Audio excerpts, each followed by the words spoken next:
Hi everyone, it's Rachel back with the Shades of Orange. Today I want to talk about all the science fiction fantasy I've read recently. Hopefully bear with me for video quality because I do have a little guy in my lap who doesn't always stay perfectly quiet on camera. But I want to talk about these books while they're still fresh in my mind, and I've got some good ones to talk about. All that being said, let's get started. First, I want to talk about Star Nomad by Lindsay Buroker, and this is a piece of space opera set in a universe where a group of rebels have overthrown an evil empire, and the story specifically follows a young woman who is trying to get home to her daughter. She was injured and left on a planet and is now trying to fix up a ship so that she can get off the planet and back home. This story is a lot of fun. It reminded me of other things like Star Wars as well as Firefly because it definitely has that ragtag group of people vibe going on.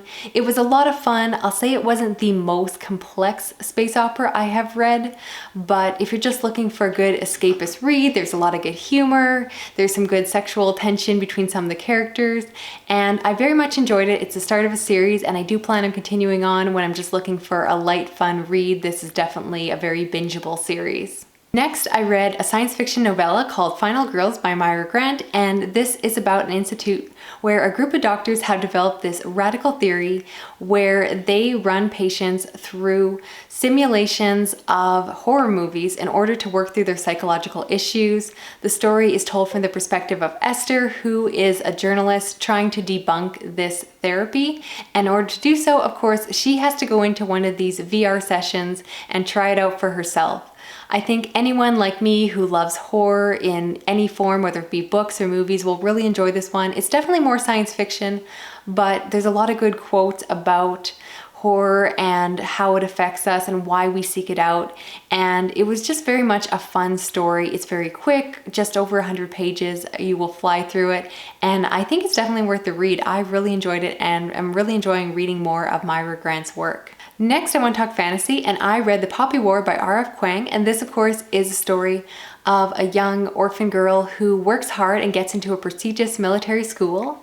From there, she learns how to fight and then uses her studies in practical settings when her country goes to war and she is enlisted in the military. This story has a great beginning because for anyone like me who loves magic school settings, that is exactly what you're going to get. Although I'll preface it by saying that there really isn't a lot of magic in this story. It's very much more a fantasy because it is in an alternate world. There's very little magic in the story itself, but regardless, I'm still a sucker for those kind of storylines and I love the beginning. However, the story went a little bit downhill when it got to the second part. Because the story changes so drastically, there's some jumps in time that make for some weird pacing issues, and it just felt like reading a couple of different books that were kind of pushed together into one. So I wouldn't say this is a perfect book. I did give it 4 stars because I enjoyed the beginning so much, but it definitely is a debut novel that still kind of has to work out its kinks. So a story with a lot of potential, but not quite perfect. The character of Rin is very unlikable, which I don't really mind in stories.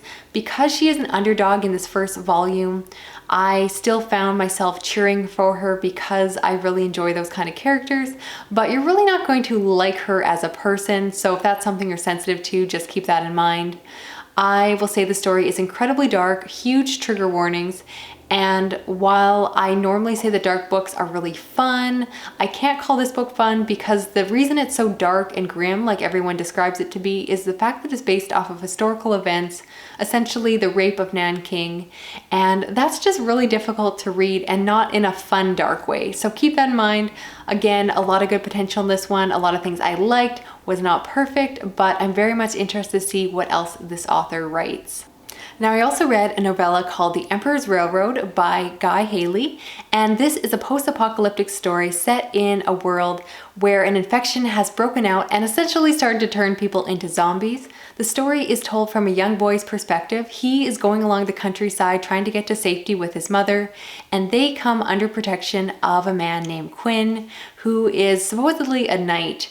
And honestly, Quinn is the reason to read this novella because he is so cool. He is this classic badass character. He has 2 swords that he lays on top of each other, one for killing the dead and one for killing the living, and as well he also carries a gun, and I just love this one a lot. It blends together fantasy, science fiction, horror, which if you don't know are my 3 favorite genres, and I love when genres are blended together, so this book had a lot going for it. Normally, I'm not the biggest fan of child narrators, but in this case it actually worked pretty well, and I generally really enjoyed the story. It's very fast-paced. It is somewhat predictable. I really did see what was going to happen, but that didn't stop me from enjoying the reading experience. So if it sounds like the kind of story you would enjoy as well, I would recommend it. I don't think you need to like zombie books in order to read this one because, again, it's more of a fantasy story than a horror story. It just kind of has that going on in the background as part of the setup to the plot itself. Finally, I want to recommend a graphic novel, and that is Sweet Tooth Volume 1 by Jeff Lemire, and this is a post-apocalyptic story where anyone born after a certain point in time potentially has deformities. The story follows a young boy named Gus who was born with antlers, and because of that, him and his father hide out in the woods. And when his father dies, very early on in the story, Gus is forced to go out on his own and try to survive. He is a very naive character and is just so likable. I thought the character development in this book was phenomenal. I got so attached to everyone, and my gosh, Jeff Lemire knows how to write an emotional gut punch. There was some fantastic twists and turns, and I loved every minute of it. The artwork is good, and this book was just fantastic. I can see why everyone recommends it. Everyone loves it. It's well worth the hype. It is an older book now. It's the first book in, I believe, a 6-book series that is complete.